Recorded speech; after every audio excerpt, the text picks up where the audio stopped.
Hi guys, welcome to WatchWise. Today what we're looking at is a Grand Seiko Snowflake. We're actually sport of choice because we have the Snowflake and the Japanese domestic version, which has the beautiful gold detailing on there. The Snowflake didn't come out till 2010, although Grand Seiko was launched in 1960.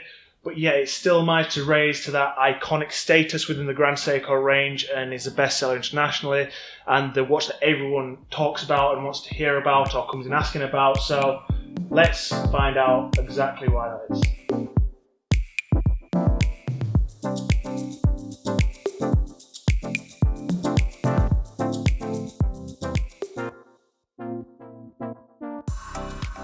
The case on the Snowflake comes in at 41mm, but it actually wears very well and looks actually smaller on the wrist than it is. The material used on this particular watch is titanium. It's actually high intensity titanium, which is unique to Seiko. With that, it's 30% lighter than steel. It's hypoallergenic and it is also more scratch resistant than steel. On the lightness of the actual watch, some people say that it is as light as a snowflake, which I think is really cool to tie into that snowflake name. The reason why this doesn't actually look like titanium, because it's so bright, which a lot of people don't like that dull grey look of usual titanium, is because not only of the high intensity titanium, but because of the Zaratsu polishing that they do. Now, Zaratsu polishing, for anyone that's not aware, is a technique of polishing that is used in Japan. It's kind of blade polishing and can only be done on these particular pieces in Japan at this moment in time. So it gives it that beautiful bright appeal. With the Zaratsu polishing, that detail goes right down to the hands on the watch, which are polished on 6 separate sides. The 6th side being the underhand, just in case those hands cross or it crosses one of the index, just to give a pure reflection off the back of the watch hand, which is great. While we're talking about index, the index is also polished. Our indexes are also polished on 6 separate sides to catch the light as the watch moves under any angle. I've actually seen one of the guys actually polishing by hand the indexes, and they use a handheld mirror as they're hand polishing these to make sure that the reflection and the lines and angles are as pure as possible, which kind of emphasizes that fantastic attention to detail that really goes into these. The Snowflake has an extremely unique dial. It's obviously one of the main factors, if not the main factor, as to why it's become such an icon and such a fan's favourite. The original inspiration behind the dial was the freshly fallen snow. Sorry, I'm just staring at the watch. The freshly fallen snow at the watch factory where this is produced.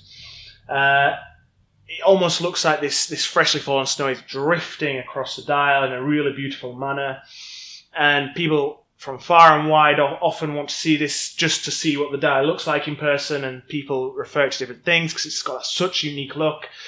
Some people even refer it to rice paper even, which is really, really great about this particular piece. They all ask how the dial is made. It actually goes through a 9-step process to get to where it is. And on the dial, there is a power reserve function. The power reserve is 72 hours on the Snowflake, and is indicated by the power reserve, which goes from low to high, and the ridges getting from small to higher as it goes up. One huge selling point as well is on that dial, across this beautiful white snow drifted dial, is a blue heat-treated second hand, which kind of just beautifully glides across the top of this snow, and it's kind of very hypnotic and beautiful to see, which is due to the actual movement, which is a spring drive movement. I'm not going to spend too long on the spring drive movement in this video. We did a separate video on spring drive movements, so if you want the fine details of that, make sure to check that one out if you're not sure.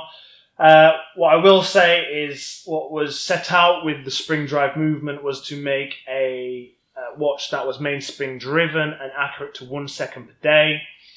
It's unique and patented to Seiko, and it's, as I said, mainspring driven, so uses kind of an automatic movement throughout the watch, where the different lays is at the end of the gear chain there is a glide wheel.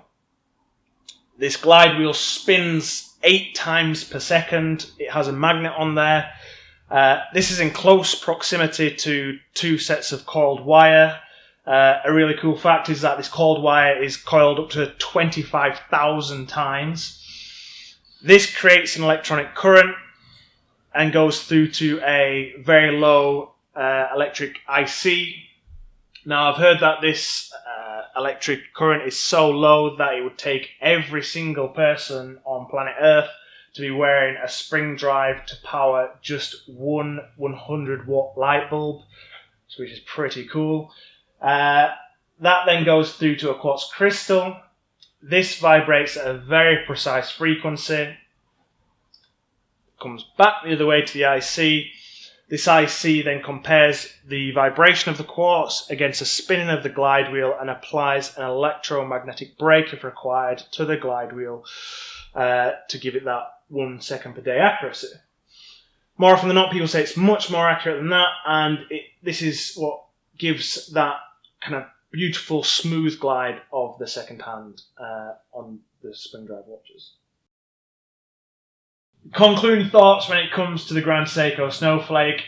I mean, it's very difficult to conclude and summarise because there's so much to say.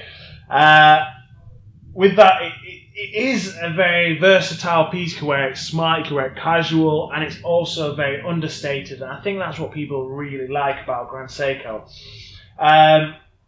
Saying that, once you actually get up close and see the watch, you see the detailing on the dial, that kind of Japanese way of the snowfall at the studio, the Zaratsu finishing on the casing, on the indexes, on the watch hands, the blue heat treated hand, the option to go down the Japanese domestic route with the gold detailing.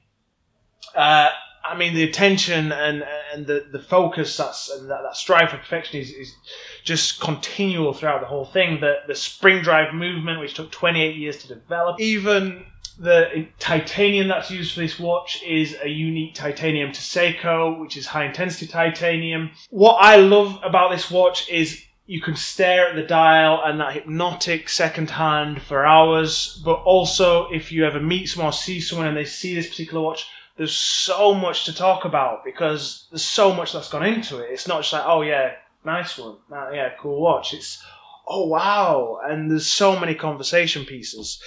That being said, it comes across as a very humble piece, but has that Kaizen strive for perfection. So that Japanese way of being very humble, but strive for perfection. And I think we'll end it on that, the Grand Seiko Snowflake. The watch is called the Snowflake. We're actually spoilt for choice today. We have the Snowflake, an upside down Snowflake.